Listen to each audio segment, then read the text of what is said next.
My name is Isabella Yazzie, but those who know me call me Izzy. I have been working as a park ranger for the National Park Service for over 10 years, and for the past 7 years I have been stationed at Death Valley National Park in California.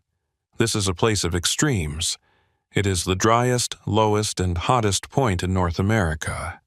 Many people think the danger here comes from the heat, the isolation, or getting lost in 3 or 4 million acres of desert wilderness. They're all wrong. The real danger moves at night, leaves tracks in the ancient lake bed, and knows exactly where every person who has gone missing since 1849 is buried.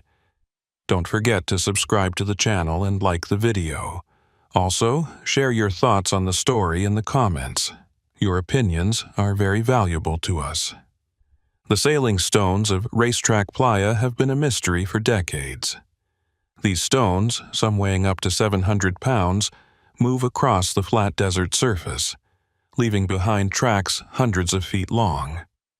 Scientists claim to have solved this mystery. Wind, ice, and rare winter rains create the perfect conditions for the rocks to slide. They've published articles, shown time-lapse videos, and announced that the mystery has been solved. They're only seeing what the rocks want them to see.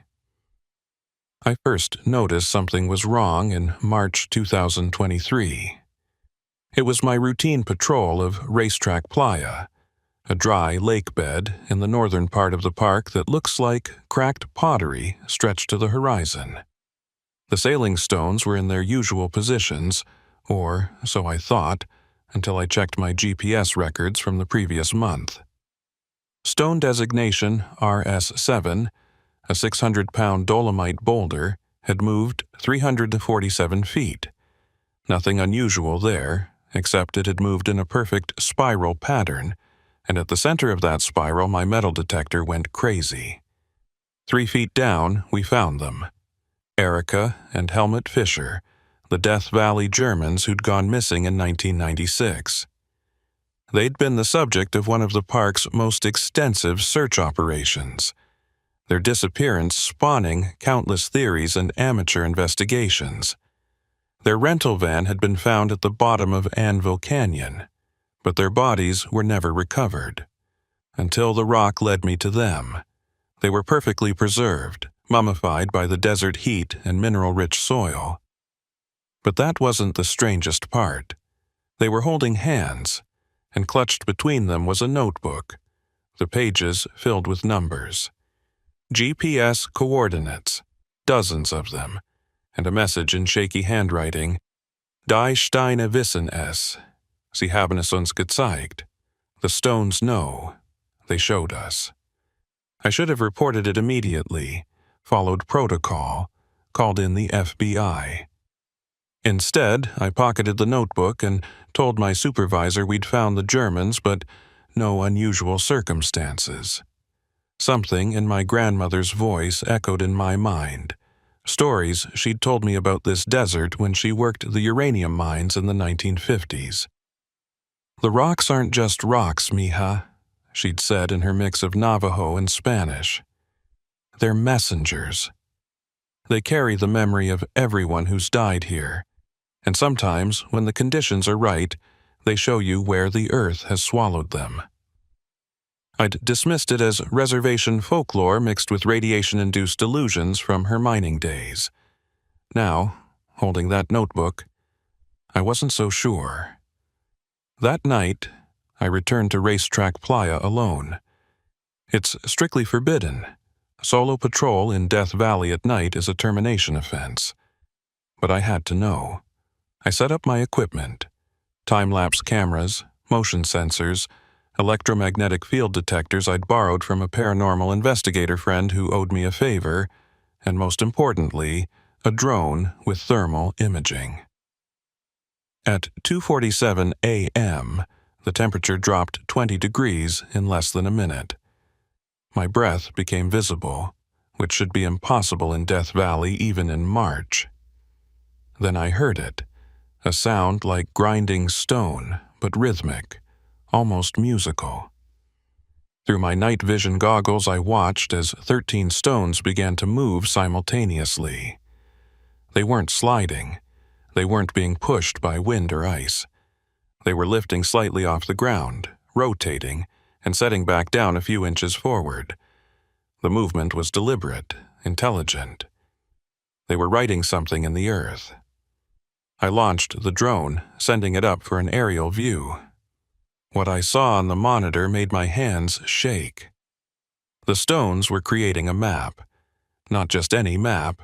They were marking every GPS coordinate from the German couple's notebook and adding new ones, dozens of new ones. I followed the nearest coordinate, my boots crunching on the ancient lake bed that hadn't seen water in thousands of years. 34 degrees, 55 minutes, 23.7 seconds north, 116 degrees, 49 minutes, 41.3 seconds west. The spot looked unremarkable, just more cracked earth and scattered rocks. But when I swept my metal detector over it, the reading spiked. 6 feet down, I found him, a prospector from 1873 based on the coins in his pocket. But he was holding something that shouldn't exist, a digital camera from 2019. The memory card was somehow intact, protected in what looked like a naturally formed crystal shell. The last photo, date-stamped October 13, 2019, showed 4 college students standing at Zabriskie Point. I recognized them immediately. They'd gone missing that same day, their car found at Badwater Basin, 20 miles from where they'd last been seen. The rocks had marked their location, too. I found them before dawn, buried in a formation that defied geology. Their bodies were encased in salt crystals that had grown in perfect geometric patterns, like some kind of natural sarcophagus. They'd only been dead for 4 years, but the mineralization suggested centuries. But the most disturbing discovery was what I found in the first student's backpack, a journal entry dated October 15, 2019, 2 days after they'd died. The rocks showed us the way. We followed their trails backward, like the ranger's grandmother said. We found the underground river, the one that connects all the burial sites. The Shoshone were right. Death Valley isn't just a place where people die. It's a place that collects death, catalogs it, preserves it. The rocks are like librarians, marking where each story ends. But something else moves them. Something that needs the dead to be found in a specific order. We're part of the pattern now. Whoever finds this, follow the spiral. The center isn't empty, it's full. 1,849 is the key. The year of the lost 49ers, the wagon train that gave Death Valley its name. According to history, only one person died, a man named Fish. But my grandmother had told me different stories passed down from the Shoshone who watched from the mountains. Hundreds died, she said, swallowed by the valley in places that shouldn't exist. I spent the next 3 weeks following the rock trails, documenting everything. The patterns were consistent. Each stone's movement corresponded to a death, and the trails always led to bodies. Some were recent, hikers who'd vanished in the last few years. Others were ancient, indigenous remains that predated European contact. But all of them were positioned deliberately, arranged in a vast geometric pattern across the valley floor. The most concentrated area was near Furnace Creek, where the temperature had hit 134 degrees Fahrenheit in 2021, the hottest reliably recorded temperature on Earth. The rocks here moved differently, faster, more purposefully. Their trails formed symbols I recognized from my grandmother's sketches. Not Navajo or Shoshone, but something older. I contacted Dr. Ellie Vermont, a quantum physicist at Caltech who'd written papers on impossible mineralogical phenomena in Death Valley. She thought I was joking when I first called, but the photos convinced her to drive out. What she discovered changed everything. The rocks aren't moving through space, she told me, her hands shaking as she reviewed her readings. They're moving through space-time. The extreme conditions here, the heat, the below sea level pressure, the mineral composition, they've created what I can only describe as a temporal anomaly. The rocks exist in multiple time periods simultaneously.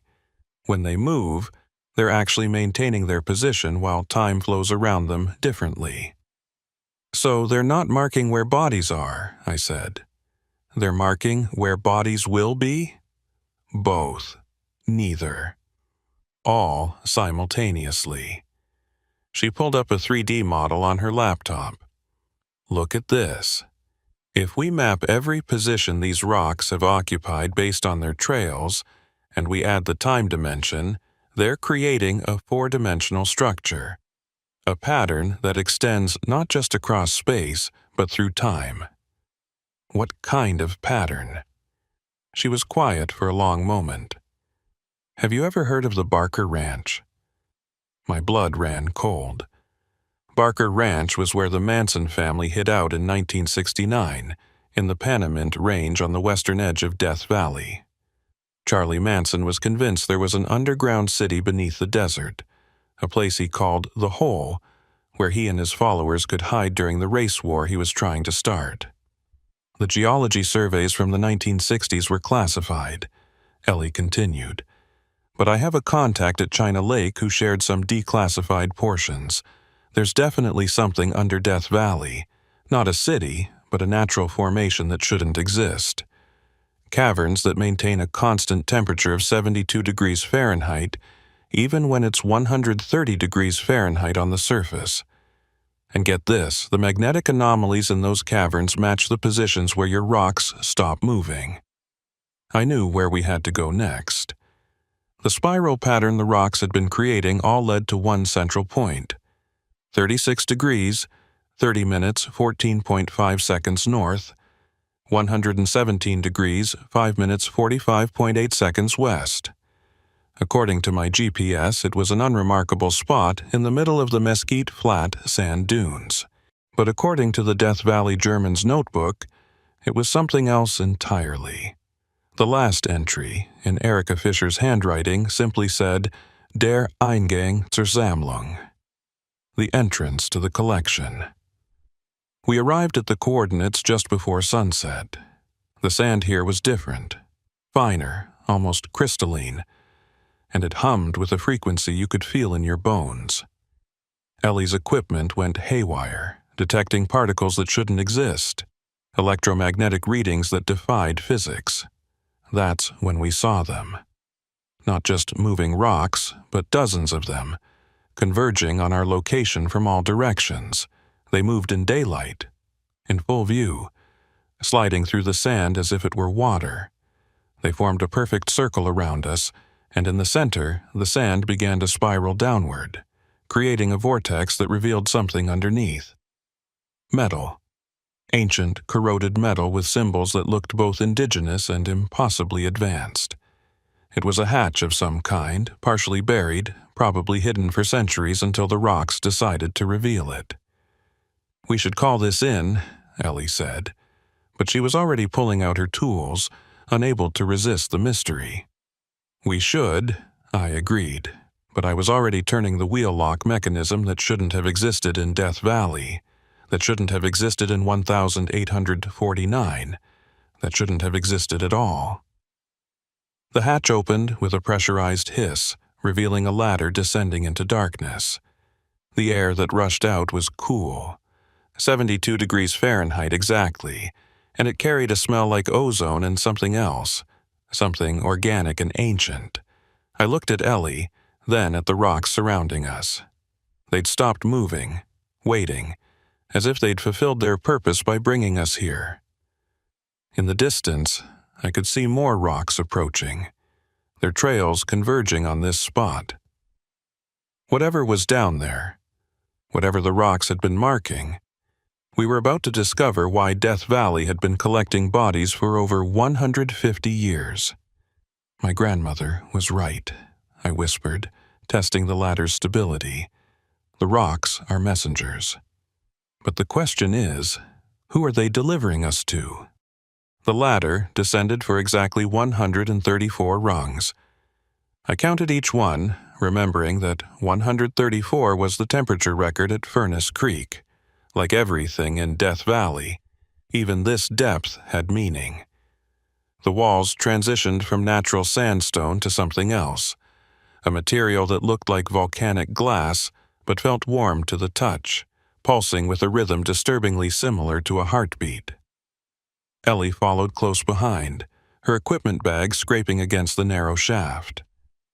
Izzy, the electromagnetic readings down here, they're off the charts. This shouldn't be possible. We're detecting chronoton particles. English, Doc, I said, though my flashlight was revealing things that made scientific impossibility seem quaint. Theoretical particles that only exist during time displacement. Either someone's running the world's most advanced physics experiment under Death Valley, or time moves differently down here, I finished, remembering the journal entry from 2019, dated 2 days after the students had died. The latter ended in a chamber that defied explanation. It was vast. Our lights couldn't find the far walls, and filled with crystalline structures that grew from floor to ceiling like a frozen forest of glass. But it was what was inside the crystals that made us both stop breathing. Bodies. Hundreds of them, each perfectly preserved in translucent mineral cocoons, arranged in concentric circles around a central platform. The nearest one made my knees weak. It was one of the lost 49ers, still wearing the remnants of 1849 pioneer clothing. But his eyes were open, tracking our movement. "He's alive," Ellie whispered, her voice echoing in the crystalline chamber. "That's impossible. He'd be over 200 years old." I approached the crystal, my hand trembling as I touched its surface. It was warm, and I could feel a pulse, not the man's heartbeat, but something else. The crystal itself was alive. And then I heard it, faint but unmistakable. "Ayúdame. Help me." But his lips hadn't moved. "The crystals," Ellie said, running her scanner over the formation. "They're not minerals, they're organized energy structures. They're preserving these people in a state of quantum superposition, neither alive nor dead, existing between moments." "Can we free them?" Before Ellie could answer, we heard footsteps, not from above, but from deeper in the cavern. Multiple sets, moving with military precision. I drew my service weapon, pushing Ellie behind a crystal formation. "Lower your weapon, Ranger Yazzie." The voice was familiar, but wrong. Out of the shadows stepped Supervisory Ranger Tom Morrison, my boss. Except Tom was supposed to be in Barstow at a budget meeting, and his eyes were reflecting light like a nocturnal animal's. Behind him were 6 others, all park employees I recognized, all with those same reflective eyes. They moved in perfect synchronization, like they were sharing a single consciousness. "Tom," I kept my weapon raised. "What the hell is this?" "This is the collection," he said, gesturing to the crystallized bodies. "Death Valley has been gathering them since long before humans named it. The Shoshone called it Timbisha, rock paint. They understood. The valley doesn't just collect death. It preserves it, studies it, learns from it." "Learns?" "The valley is a geological formation, not originally, no." Tom's smile was wrong, too wide. "But in 1945 something changed. You know about the Manhattan Project, the atomic tests in Nevada. What you don't know is that one test went wrong. Instead of splitting atoms, they split something else. They cracked open a dimensional barrier, and something came through, something that merged with the valley itself." Ellie stepped out from behind the crystal, her scanner aimed at Tom. "You're not human anymore. Your cellular structure. It's part mineral." "We're evolved," Tom corrected. "The entity that merged with Death Valley. It doesn't destroy. It preserves, catalogs, integrates. Every person who dies here becomes part of its consciousness, and some of us, the lucky ones, get to maintain our individuality while serving its purpose, which is to prepare. The dimensional crack is widening. The rocks have been marking positions, yes, but not just of bodies. They're marking weak points where our reality touches others. The collection isn't random. These are people who've glimpsed other dimensions, who've seen through the veil. They're preserved here because when the convergence happens, we'll need their unique perspectives to navigate what's coming. I thought about the German couple's notebook, the GPS coordinates, the message about the stones showing them something. The Death Valley Germans. They found this place in 1996 and chose to join the collection willingly, Tom confirmed. They understood what isolation in the desert had shown them, that Death Valley is a conscious entity now, one that's trying to prevent our reality from collapsing when the dimensional barriers fail completely. So, you're what? Recruiting? I couldn't hide my disgust. Preserving. Every person in these crystals is conscious, experiencing all possible timelines simultaneously. They're not trapped, they're expanded. Living every life they could have lived, seeing every choice they could have made. Tom approached the nearest crystal, placing his hand on it. This prospector from 1873, he's simultaneously finding gold, dying of thirst, living to old age, and discovering the underground rivers. All versions of his life are equally real to him now. Ellie's equipment started beeping frantically. There's a massive energy surge coming from below. Something's rising. The floor began to vibrate and the crystals resonated with a harmonic frequency that made my teeth ache. From the central platform, something emerged. Not solid, not liquid, but something in between. It took a vaguely humanoid shape, composed of what looked like living sand and fragments of every rock type in Death Valley. When it spoke, its voice was the sound of wind through canyons, water over stone, and the crack of earth under extreme heat. Ranger Isabella Yazzie. Your bloodline carries the memory. My grandmother's stories flooded back, not just stories but genetic memories passed down through generations. The uranium miners in the 1950s hadn't just found radioactive ore. They'd found evidence of this entity, these preservation chambers. Some had joined willingly. Others, like my grandmother, had fled with knowledge that manifested as folklore. My grandmother knew about you, I said. She was offered the same choice you're being offered now. Join the collection. Help prepare humanity for the convergence. Or leave, knowing that the sailing stones will eventually mark your position anyway. Death Valley doesn't lose track of anyone who's learned its secret. There's a third option, Ellie interrupted, surprising everyone. She held up her scanner, showing readings I didn't understand. The dimensional barrier isn't failing naturally. It's being deliberately weakened. Someone or something is trying to force the convergence. The entity's form shifted, showing what might have been surprise. Explain. The rock's movements, the patterns they create, they're not just marking positions. They're responding to external manipulation. Something is using Death Valley as a focal point to tear open dimensional barriers. The collection isn't preparing for a natural convergence. It's being assembled as an army for an invasion.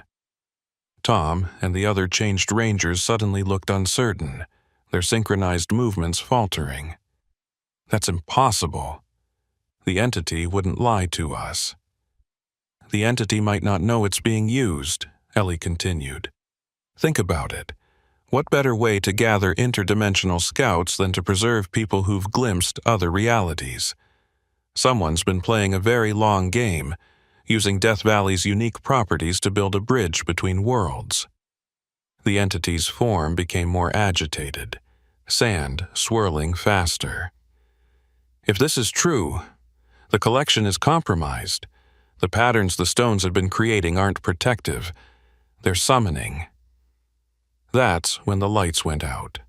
Not just our flashlights, all light, even the bioluminescent glow of the crystals.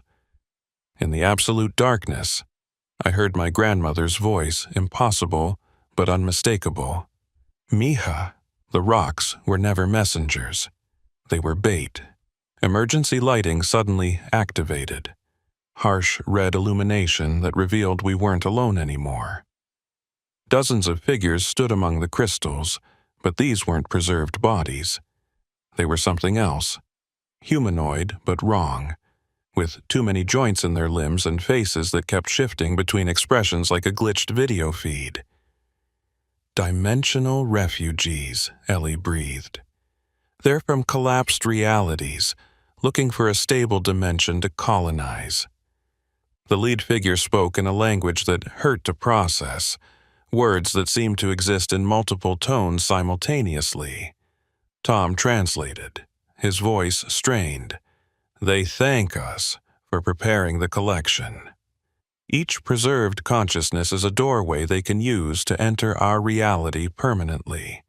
The sailing stones have been marking the locations where the dimensional membrane is thinnest. In 47 hours, when the solar alignment matches the pattern the rocks have created, they'll complete the transit.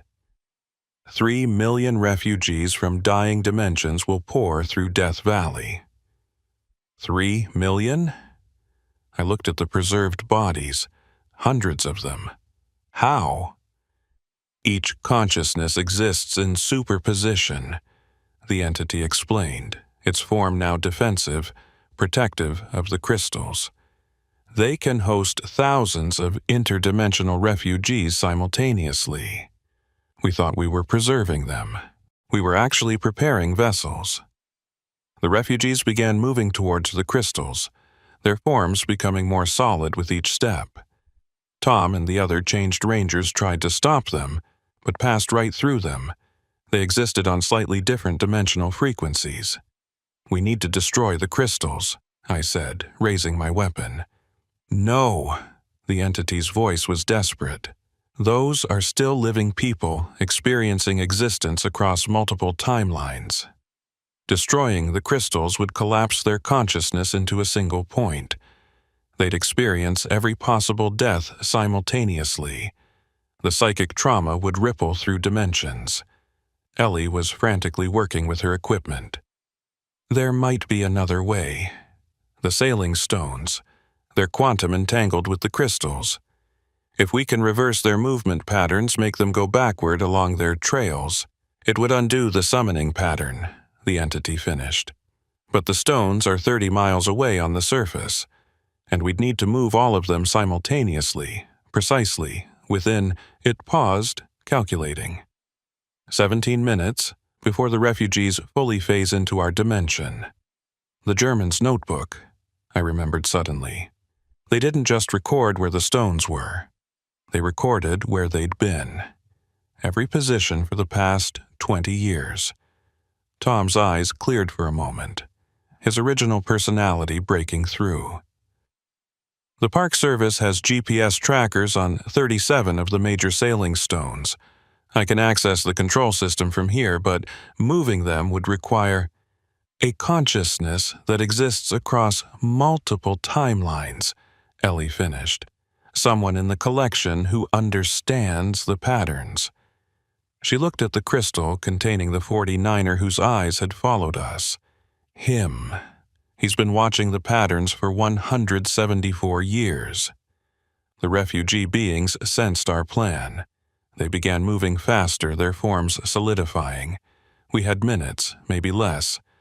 Free him, I decided. I'll hold them off. With what? Tom asked. Bullets don't work on interdimensional beings. I pulled out my grandmother's necklace, the one she'd made from uranium ore she'd smuggled out of the mines. It had always felt warm, always seemed to hum with energy. Now, in this chamber where dimensions converged, it blazed with light. She knew, I whispered. She knew this day would come. The uranium in the necklace had been exposed to the original dimensional crack in 1945. It existed partially in multiple realities, making it one of the few things that could affect beings from other dimensions. I held it up, and the refugees recoiled, their forms destabilizing. Ellie and Tom worked frantically to free the 49er using the entity's own energy to carefully dissolve the crystal. As it cracked open, the man, Samuel Hutchings, according to the entity's memory, gasped his first breath in over a century and a half, but when his eyes focused, they held knowledge that spanned timelines. "The stones," he said in a voice like grinding sand. "I've been watching them dance for so long.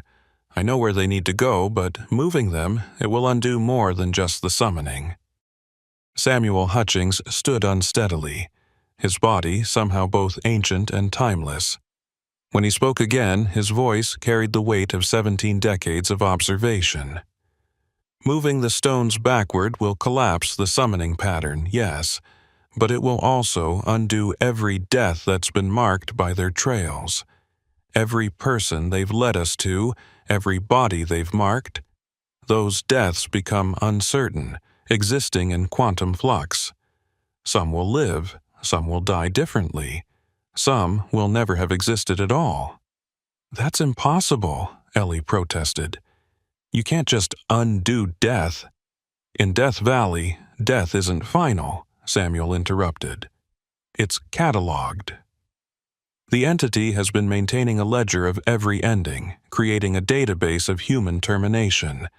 The stones are the index system. Reverse them, and you scramble the entire catalog. The interdimensional refugees were pressing closer, my grandmother's uranium necklace the only thing keeping them at bay. But I could feel it growing cooler. Its power wasn't infinite. Do it, I decided. Whatever the consequences, it's better than letting 3 million refugees tear our reality apart. Tom accessed the GPS control system through his connection to the entity.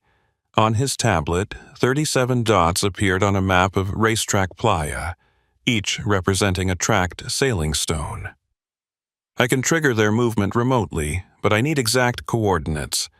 Samuel, you'll have to guide each one precisely. Samuel closed his eyes, and when he opened them, they showed the depth of someone viewing multiple timelines simultaneously. Stone Alpha 1 needs to return to coordinates 36.6818 degrees north, 117.5643 degrees west. Stone Alpha 2 to 36.6821 degrees north, 117.5639 degrees west. Stone Alpha 3 ...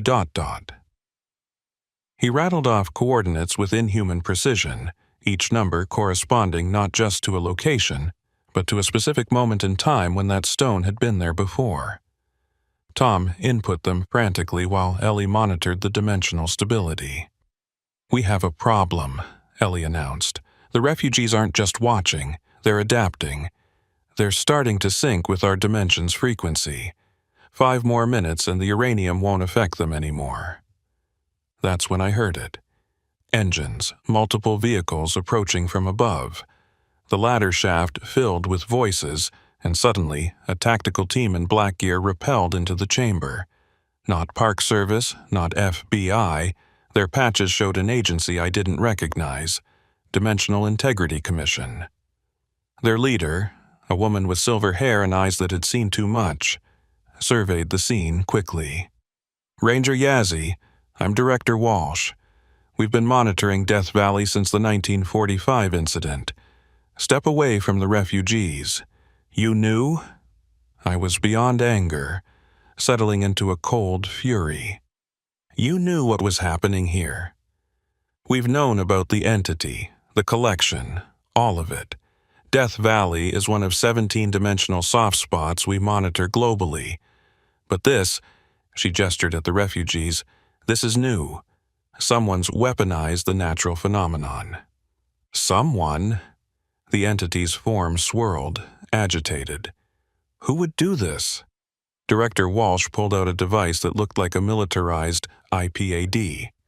"Dr. Ernst Hartmann." German scientist, part of Operation Paperclip.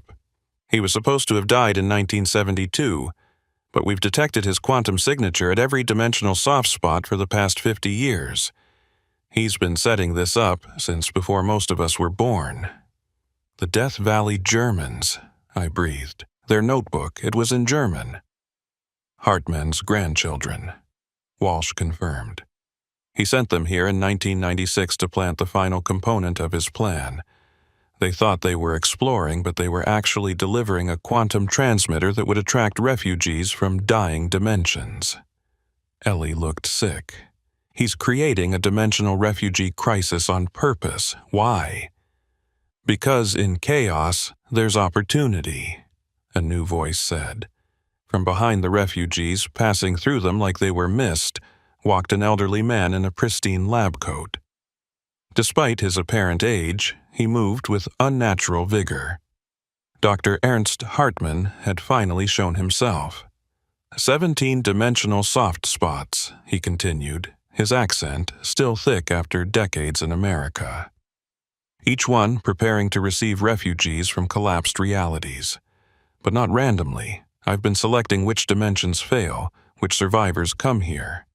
3 million of Earth's brightest minds, most advanced warriors, most adaptable survivors. Not an invasion, Director Walsh, an upgrade. You collapsed entire dimensions? The entity's voice carried a fury that made the chamber shake. Dimensions that were failing anyway. Realities where nuclear war had poisoned everything, where climate collapse was irreversible, where humanity had days left at best. I offered them a second chance in a dimension that still has hope. Is that not mercy? It's genocide wrapped in humanitarian language, I spat. Is it? Hartmann approached one of the crystals containing a modern hiker. Ask her. Maria Santos died of heat exhaustion in 2018. In the reality I'm bringing refugees from, she lived. She became a doctor, saved thousands. That version of Maria is among the refugees. Is it wrong to want the better version to survive? Samuel Hutchings laughed. A sound like rocks grinding together. You assume you can control which versions manifest. But I've seen all the timelines, Hartmann. The moment those refugees fully enter our dimension, they don't replace anyone. They overlay. Every person will exist in multiple versions simultaneously. Reality won't upgrade. It'll fragment into infinite shards. A calculated risk, Hartmann said, though for the first time, uncertainty flickered in his eyes. No, Samuel continued. A fundamental misunderstanding of how consciousness works across dimensions. The collection here, we're stable because the entity maintains us. But 3 million refugees without that stability, they'll create a cascade effect. Every human on Earth will start experiencing all their possible lives simultaneously. Civilization will collapse in hours as people try to process infinite versions of themselves. The tactical team raised their weapons, but Walsh held up her hand. Dr. Hartmann, you're under arrest for crimes against dimensional stability. Hartmann smiled. Arrest me? I exist in 17 dimensions simultaneously now. This is just one iteration of me, and the process has already begun. The stones are moving according to my pattern, not yours. Tom's tablet showed the sailing stone suddenly accelerating, moving in directions that didn't match Samuel's coordinates. They were creating a new pattern, one that looked like a massive spiral with racetrack playa at its center. He's overriding our control, Tom said desperately. No, the entity interjected. The stones were never fully under anyone's control. They respond to the strongest will, the clearest intent. And right now, they're confused, receiving commands from multiple sources. That gave me an idea. What if we didn't try to control them? What if we let them choose? Everyone looked at me like I'd lost my mind. The stones have been moving for centuries before any of us got involved, I explained. They marked bodies, created patterns, but always with purpose. The entity says Death Valley is conscious now, so let it decide. Let the stones move according to the valley's will, not ours or Hartman's. That's insane, Walsh protested. We'd be putting the fate of reality in the hands of a desert that's been successfully preserving human consciousness for 174 years, Ellie countered. One that's shown more wisdom than any of us. The entity's form solidified, becoming more humanoid. The Ranger speaks wisdom. I have been trying to save both the collection and your dimension. But perhaps the answer is to let them merge properly, not through force but through choice. What do you mean? Samuel asked. Every preserved consciousness here chose their fate, either actively or passively. What if we offered the same choice to the refugees? Not invasion, not overlay, but integration. Those who are compatible with existing humans could merge, creating individuals with memories from multiple dimensions but a single consciousness. Those who aren't compatible would be preserved here in the collection until a suitable host is born. Hartman scoffed. Impossible. The refugees are desperate. Dying, they won't wait. They will if the alternative is non-existence, the entity said. It reached out with tendrils of energy, touching each refugee. As it did, their forms stabilized, became less threatening. Communication was established. Through Tom, who was still connected to the entity, we heard their response.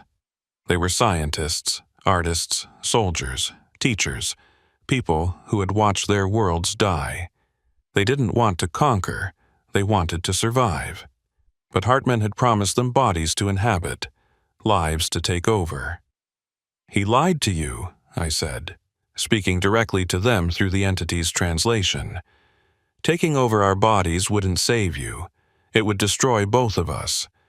But we can offer something else. Partnership. Shared existence. Your knowledge and experience combined with our living bodies. Not replacement, but enhancement. The lead refugee, the one who had first spoken, shifted its form to something more recognizably human. When it spoke, the words came in English. We accept. But the process must be voluntary on both sides. We will not force ourselves on unwilling hosts. Then we need volunteers, Walsh said. 3 million of them. No, Samuel corrected. We need the right matches. The stones, they haven't just been marking deaths, they've been marking compatible consciousness patterns. Every trail they've drawn connects people who could successfully merge across dimensions. I understood suddenly. The patterns aren't random.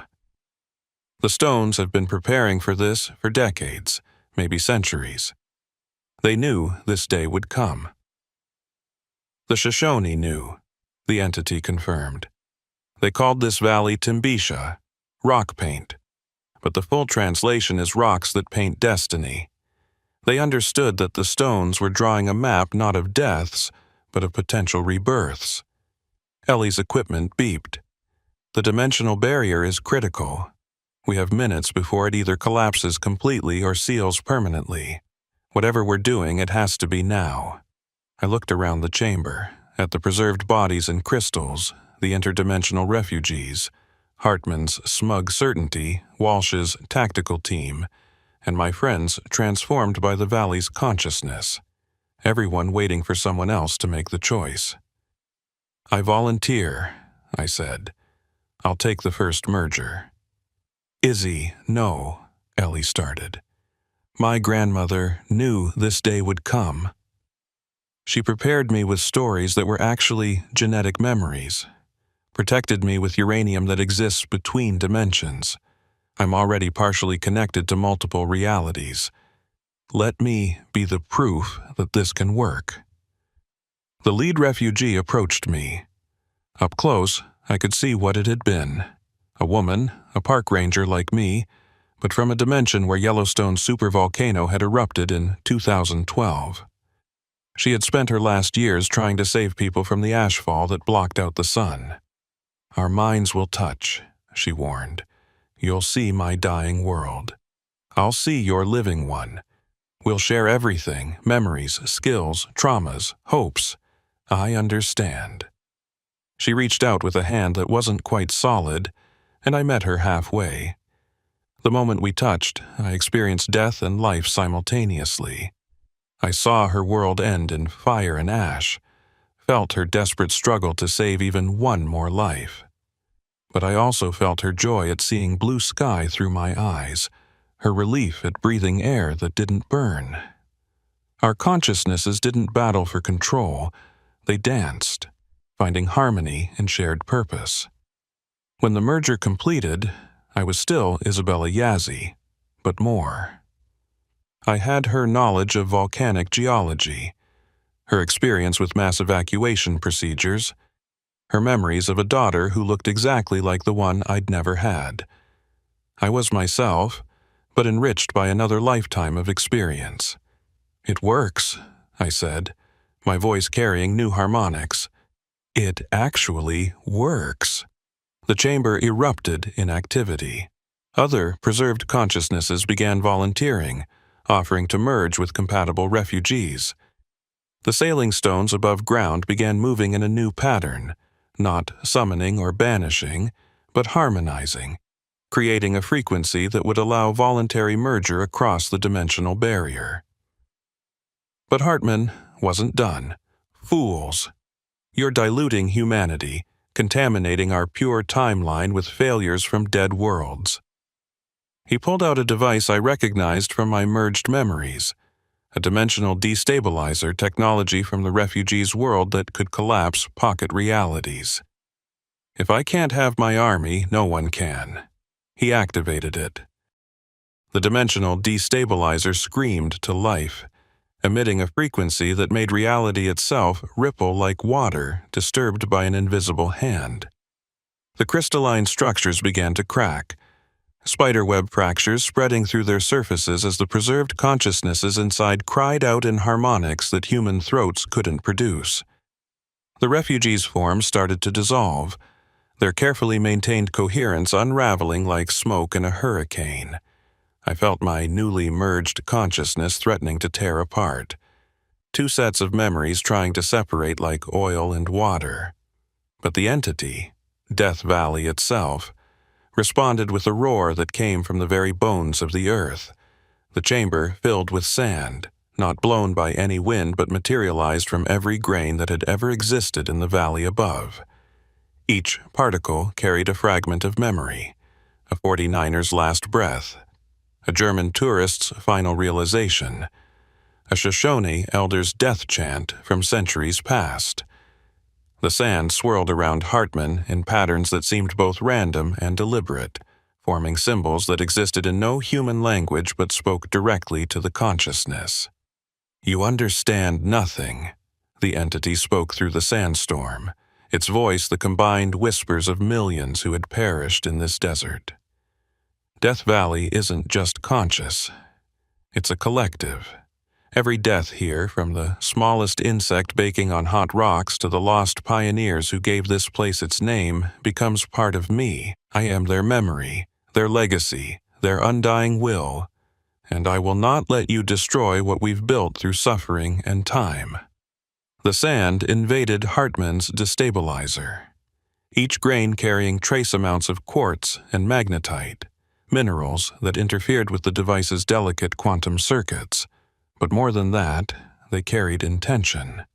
The collective will of Death Valley's accumulated dead focused on a single purpose: preservation. The device spluttered, sparked, and died, but not before sending out one last desperate pulse that cracked the dimensional barrier like an egg struck by a hammer. Through the crack, we could see them. Not just the 3 million refugees Hartman had gathered, but billions upon billions, every conscious being from every failing dimension, all pressing against the barrier like water against a crumbling dam. I saw versions of Earth where the Cold War had gone hot, where the Black Death had killed 90% instead of 30%, where the dinosaurs had never died and humanity never evolved. Each reality was in its final moments, and every conscious being within them was desperate to escape. "Oh, God," Walsh breathed, her tactical training useless against the scope of what we faced. "It's not just a refugee crisis. It's an exodus of infinite proportions. Ellie's equipment was going haywire, displays showing readings that the machines weren't designed to process. The barrier can't hold that many. If they all try to come through at once, both dimensions collapse," Samuel finished, his eyes reflecting the weight of timelines he could see unfolding. Hours from overpopulation of consciousness. Imagine every person suddenly having 1,000 versions of themselves trying to exist in the same space. Theirs from losing their last conscious observers. In quantum mechanics, observation creates reality. Without conscious beings to observe them, those dimensions will simply cease to exist. But something unexpected happened. The sailing stones above, all of them, not just the 37 we tracked with GPS, but hundreds of unmarked rocks that had been moving in secret for centuries, began to move in perfect synchronization. Through Tom's tablet, connected to the park's aerial surveillance system, we watched in awe as their trails formed a pattern visible only from above. It was a message, written simultaneously in English, Spanish, Shoshone, and symbols that seemed to bypass language entirely and speak directly to consciousness. Choose those who choose others. I understood immediately, the merged consciousness of my refugee partner, providing clarity that my single mind couldn't have achieved. It's a selection criterion, not the strongest or smartest, not the richest or most powerful, but those whose primary drive is to save others. The stones are offering to filter the refugees based on their capacity for sacrifice. The entity's form solidified into something almost human, an amalgamation of every person who had ever died in Death Valley, male and female, young and old, native and immigrant, all speaking in perfect unison. The valley has always been about sacrifice. The lost 49ers died so others could find the water holes they marked with their bones. The miners died extracting materials that would power civilization, knowing the radiation would kill them but doing it anyway. The hikers who perished became warnings for others to respect the desert. Every death here has meaning, has saved lives through the lesson of their ending. Let the refugees prove their meaning. Through the crack in dimensions, a test was proposed, not by us, but by reality itself, as if the multiverse had developed its own immune system. Each refugee was presented with a scenario pulled from their own memories. Save themselves immediately by forcing through the barrier, potentially destroying both dimensions, or wait and help others through first, risking their own cessation as their dimension collapsed. The results were heartbreaking and beautiful in equal measure. I watched a mother from a dimension where nuclear winter had begun push her 3 children toward the barrier while her own form began to fade. She smiled as she dissolved, knowing her children would live. A scientist from a reality where gray goo nanotechnology had consumed everything organic spent his last moments transmitting the cure they'd discovered too late, ensuring our dimension wouldn't make the same mistake. Soldiers from a world overrun by something they only referred to as the consuming dark held the line, their weapons useless but their will unbreakable, buying time for civilians to escape. And with each sacrifice, the sailing stones moved, marking not where bodies would be found, but where heroes had chosen others over themselves. The stones carved names into the playa, not in any language, but in patterns that anyone who saw them would understand, meant here, someone chose to save rather than survive. Those who passed the test were matched with compatible hosts from our dimension, not randomly but precisely, based on patterns the stones had been drawing for centuries. Every trail they'd ever made had been part of a vast calculation, determining which consciousnesses could successfully merge. A refugee physicist from a dimension where Einstein had been wrong about relativity merged with Jake Martinez, a park maintenance worker who'd always wondered why he could visualize complex mathematical equations despite never going to college. The merger gave him the knowledge to revolutionize energy production using principles that didn't exist in our physics but worked when combined with our reality's laws. Dr. Patricia Wong, a retired nurse whose arthritis had forced her to stop practicing, merged with a refugee doctor who had spent 30 years fighting a pandemic that had killed 80% of her world's population. The merger not only restored Patricia's youth but gave her medical knowledge centuries ahead of our current understanding. She would go on to cure diseases we hadn't even discovered yet. Each merger was voluntary, balanced, and beneficial to both parties. The original consciousness remained dominant, but enriched by the experiences, knowledge, and perspectives of their dimensional partner. It wasn't replacement or conquest, it was synthesis. But Hartman watched in horror as his carefully orchestrated plan transformed into something he never intended.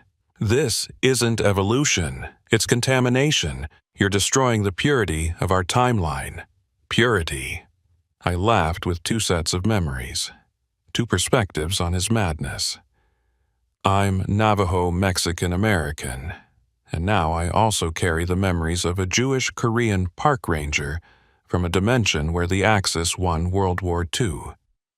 She spent her life secretly saving people from camps that never closed, using her position to forge permits and falsify records. There is no purity, Hartman. There never was. There's only survival through diversity, strength through combination, evolution through integration. Walsh's team had surrounded Hartman, weapons drawn, but uncertain what good they would do against someone who claimed to exist in 17 dimensions simultaneously. But he was smiling, that terrible smile of someone who thinks they've already won. You think you've won? This is just one of 17 soft spots. My other iterations are— He stopped mid-sentence, his eyes widening in genuine surprise for the first time. Through the dimensional crack, we could see other versions of him in other locations. The Bermuda Triangle, the Dragon's Triangle off Japan, the Bridgewater Triangle in Massachusetts, the Hessdalen Valley in Norway. But they were all frozen, surrounded by similar scenes of cooperation between dimensions. The sailing stones of Death Valley had somehow communicated with phenomena at other sites. The moving forests of Romania that walked at night, the singing sands of Egypt that harmonized with the wind, the gravity hills of India where water flowed upward. All had conspired simultaneously to transform his invasion into an integration. The planet itself is conscious, the entity explained, its form rippling with what might have been satisfaction. Has been since July 16, 1945, when the Trinity test cracked not just one barrier, but 17 simultaneously. The energy release was more than nuclear. It was dimensional. Earth has been preparing for this moment ever since, using sites like Death Valley to build a network of consciousness that spans dimensions. We are not 17 separate phenomena. We are one planetary immune system, designed to protect against dimensional infection while allowing beneficial integration. Samuel Hutchings, still viewing all timelines simultaneously despite the strain it placed on his century-and-a-half-old consciousness, added, "The stones weren't just marking deaths or even creating patterns. They were writing code, quantum programming embedded in the mineral structure of the planet itself, instructions that would activate when the dimensions finally touched. Every trail they've drawn, every pattern they've created, every body they led us to, It was all part of a vast algorithm designed to ensure successful integration while preventing dimensional collapse. The mergers continued for hours, though time had become negotiable in the chamber where past, present, and future intersected. The process was beautiful to watch. When compatible pairs found each other, they glowed with a soft light that seemed to come from within. The merger itself looked like a dance, two forms circling each other, growing closer, overlapping, and finally becoming one. The new hybrid consciousness would stand still for a moment, eyes closed, processing the influx of new memories and knowledge, then open their eyes with wonder at seeing the world from multiple perspectives simultaneously. But not everyone chose to merge. Many refugees, especially children who had no adult counterparts, and adults whose counterparts had already died in our dimension, were offered sanctuary in the collection. The crystals reformed around them, but not as prisons, as chrysalises. They would sleep in quantum superposition, experiencing every possible dream simultaneously, until suitable hosts were born or until humanity evolved enough to accommodate them directly. They'll dream of all possible futures, the entity promised, its voice gentle now, almost parental. Every path humanity might take, every choice that could be made, they'll experience them all. And when they wake, whether in a year or a century, it will be to a world ready for them, a world that has grown enough to give them the life they deserve. There were also those who chose neither merger nor preservation. Some refugees, particularly those from dimensions where humanity had evolved beyond physical form, chose to join the entity directly, adding their consciousness to Death Valley's collective. The desert's awareness expanded with each edition, becoming wiser, more complex, more capable of managing the dimensional intersection it had become. As dawn approached, though time had become increasingly subjective in the chamber where dimensions converged, the dimensional barrier began to stabilize. Not sealed as it had been before, not broken as Hartman had intended, but permeable in controlled ways. It had become a membrane rather than a wall, allowing controlled exchange between dimensions. "We'll need to establish protocols," Walsh said, already thinking ahead to the bureaucratic nightmare this would create. Immigration policies for dimensional refugees, health screenings for consciousness mergers, security measures to prevent another Hartman. "It won't be your decision alone," the entity interrupted. "Death Valley is now an embassy, neutral territory between dimensions. The preserved consciousnesses in the collection, the merged beings, the dimensional refugees, and the original humans will all have a voice in how this proceeds." Hartman, defeated and surrounded, made one last desperate play. From his coat he pulled out a small device no bigger than a car key, a personal dimensional shifter that he'd kept as an escape route. "If I can't control this dimension, I'll find another. There are infinite realities. In one of them, my plan succeeded. In one of them, I'm the hero who saved humanity from contamination." He pressed the activation button, but nothing happened.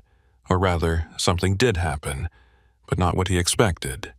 Every version of him from every dimension, all 17 iterations he'd placed at soft spots around the globe, was pulled into our reality simultaneously.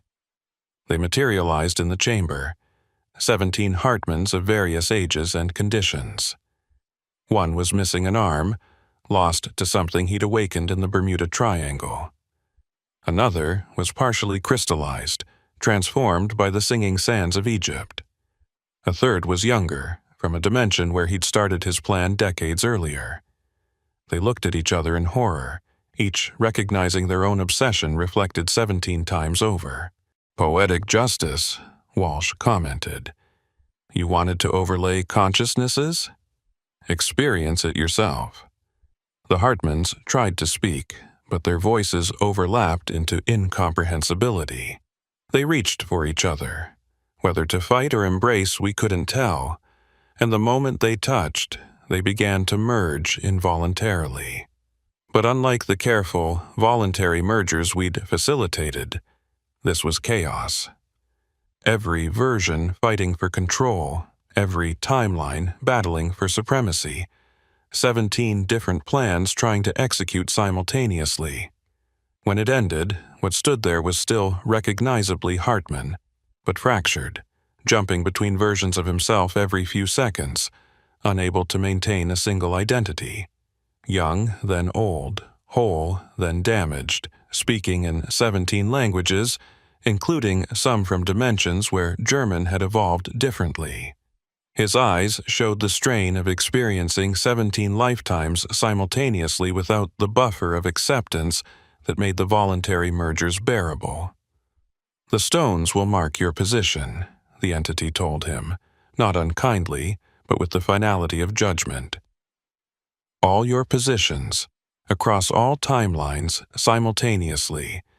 You'll exist everywhere and nowhere, conscious but incoherent, experiencing every version of your plan failing in real time. This is what you would have done to humanity: forced merger without consent, consciousness without coherence." Walsh's team took the fractured Hartman into custody, though custody seemed inadequate for someone who existed in quantum flux. They would take him to a facility designed to handle dimensional anomalies, though I suspected he would serve more as a warning than a prisoner, a living example of what happened when someone tried to force evolution rather than allowing it to occur naturally. As we prepared to leave the chamber, Ellie took final readings, her equipment finally able to process the new dimensional constants. "The dimensional barrier is stable but fundamentally changed. We're not isolated anymore. Earth has become a junction point, a natural meeting place where dimensions can safely intersect. It's like we've become the grand central station of the multiverse. A refugee camp for dying realities," Walsh added, her tone suggesting she wasn't entirely happy with this development. "A hospital," I corrected, feeling my merged partner's agreement resonating through our shared consciousness. "Where wounded dimensions come to heal, to share their knowledge before they fade. We're not taking refugees, we're inheriting the legacy of entire universes. Every dimension that touches ours leaves behind its discoveries, its art, its solutions to problems we haven't even encountered yet." "And its problems," Walsh countered. "Yes," the entity agreed. "But problems shared across dimensions often have solutions that single realities could never discover alone." We climbed back to the surface, the latter feeling both endless and instant as we passed through layers of geological time that now also represented layers of dimensional space. When we emerged, Racetrack Playa had transformed completely. The sailing stones had arranged themselves in a perfect spiral, their trails glowing faintly with a phosphorescence that had nothing to do with any mineral known to our original Earth. At the center, where the hatch had been, stood a monument that hadn't been there before, a crystal formation that seemed to be grown rather than built, showing different images depending on your angle of view and, we would later discover, which dimension you originally came from. From one angle, I saw the lost 49ers finding water, their death march becoming a life path for others. From another, the Death Valley Germans discovering the chamber, their disappearance becoming a doorway for understanding. From a third angle, billions of refugees making the choice to save others rather than themselves, transformation through sacrifice. "The collection will continue," the entity spoke through the desert wind, its voice now carrying harmonics from the thousands of refugees who had chosen to join it, rather than merge with human hosts. "But now, it's not just preserving the dead, it's nurturing the future. Every person who dies in Death Valley now has a choice: fade into peace, join the collective consciousness, wait in superposition for a compatible refugee to merge with, or something new, become an ambassador, existing partially in multiple dimensions to help others navigate the transition. Over the following weeks, the world changed in ways no one could have predicted. The mergers had brought knowledge from dimensions where different technologies had developed. Climate change was addressed with atmospheric processors from a dimension where humanity had faced it in the 1960s. Cancer was cured using biological techniques from a reality where evolution had taken a different path. Mental illness was treated with therapies that addressed consciousness itself, rather than just brain chemistry. But it wasn't utopian. Many people rejected the mergers, forming pure human settlements in areas far from dimensional soft spots. Others struggled with merged consciousness, requiring entirely new forms of therapy. Some refugees couldn't find compatible hosts and chose preservation, leading to vast crystalline gardens beneath Death Valley where thousands dreamed of futures yet to come. And the sailing stones kept moving, now marking not just deaths but potential mergers, future connections, dimensional weak points that needed monitoring. I returned to my ranger duties, but everything was different. My daily reports now included dimensional stability readings alongside weather conditions. When I gave tours, I explained not just the geology of Death Valley but its role as an interdimensional sanctuary. Visitors came not just to see the moving rocks, but to volunteer for mergers, to offer sanctuary to refugees, or simply to stand where dimensions touched and feel the vastness of existence. The racetrack playa became a pilgrimage site. People would follow the sailing stones trails, finding messages meant specifically for them, coordinates where their dimensional doubles had died, invitations to merge with specific refugees, or simply encouragement written in minerals that glowed with impossible colors. The stones had become intermediaries, translating between dimensions in ways that conscious beings couldn't always achieve. My grandmother visited me in dreams sometimes, or maybe it was her refugee counterpart from a dimension where uranium mining had never happened, and she'd lived to 103. She smiled and said, "The rocks were never just messengers, Mija. They were teachers, showing us that nothing truly dies, it just transforms. Death Valley doesn't collect endings. It collects beginnings waiting to happen. Every grave is a garden, every ending a doorway." A year after the convergence, as historians were already calling it, I stood at Racetrack Playa with Ellie. We'd both merged with multiple refugees by then. She carried the memories of 3 different versions of herself, each brilliant in different ways, while I had integrated with 2 more rangers from dimensions where Death Valley had different names, but the same purpose. "Do you regret it?" Ellie asked, her voice carrying harmonics from 3 different dimensions, each slightly out of phase, in a way that created an oddly beautiful chord. "Opening that hatch? Starting all of this?" I thought about the question, consulting not just my own feelings but those of my merged partners. One had lived through the nuclear winter of her dimension, watching everyone she loved die slowly of radiation poisoning.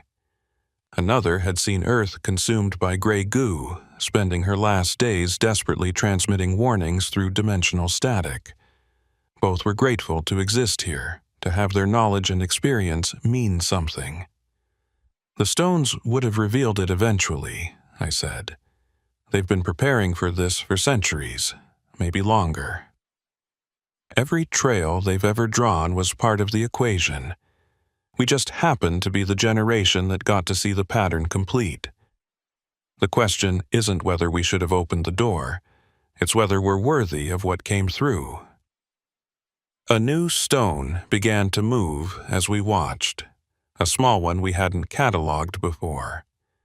It traced a simple message in the cracked earth, but in a language that didn't exist until the merger, a combination of English, quantum mathematics, and emotional harmonics that could only be read by those who had experienced multiple dimensions. Continue. We would. The collection would grow, the mergers would continue, and Death Valley would remain what it had always been, a place where endings became beginnings, where death became transformation, where the impossible became everyday reality. But now, it was also something more. A library of extinct dimensions, a hospital for wounded realities, a nursery for hybrid consciousnesses that would inherit not just Earth, but the legacy of countless Earths. The sailing stones still move at Racetrack Playa, their trails visible from space, creating patterns that can be seen from other dimensions. They mark where bodies are buried, yes, but more importantly, they mark where souls are reborn, where dimensions meet, where humanity evolves not through force, but through choice. They write the history of the future in the minerals of the past, teaching us that death is just another kind of transformation, that consciousness is bigger than any single reality, that the desert knows more than it should because it remembers everything and everyone who ever crossed its surface. If you visit Death Valley now, you might see them. The sailing stones creating their patterns, writing messages and languages from dead dimensions. You might feel the presence of the collection beneath your feet. Thousands of consciousnesses dreaming in crystal chambers, experiencing every possible future simultaneously. You might even meet a ranger like me, carrying memories from multiple dimensions, eyes that have seen worlds die and be reborn, voice carrying harmonics from realities that no longer exist, except in our merged consciousness. The rocks know where the bodies are. But more importantly, they know where the bodies are going. Forward, into a future where death is just another kind of transformation, where every ending is a potential beginning, where the desert itself guards the doorway between worlds. Welcome to Death Valley, where the temperature still hits 134 degrees Fahrenheit, where the elevation still drops below sea level, where the rocks still sail across ancient lake beds. But now it's also where dimensions touch, where consciousnesses merge, where humanity learns what it means to be more than singular. Come for the geology. Stay for the interdimensional evolution. Just remember, if the rocks start moving toward you, they might be trying to tell you something. Listen carefully. Your dimensional double might be waiting to share their story, their knowledge, their final gift from a dying universe. The stones are still moving. They're still marking positions. And if you know how to read their trails, they'll show you not just where the bodies are, but where the future is being written, one transformed soul at a time. This is Ranger Isabella Yazzie, speaking from Death Valley National Park, California, Earth, Dimension Prime, Junction Point Alpha, Convergence Year 1. If you're hearing this from another dimension, know that you're welcome here. The rocks have already drawn your trail. We're waiting for you.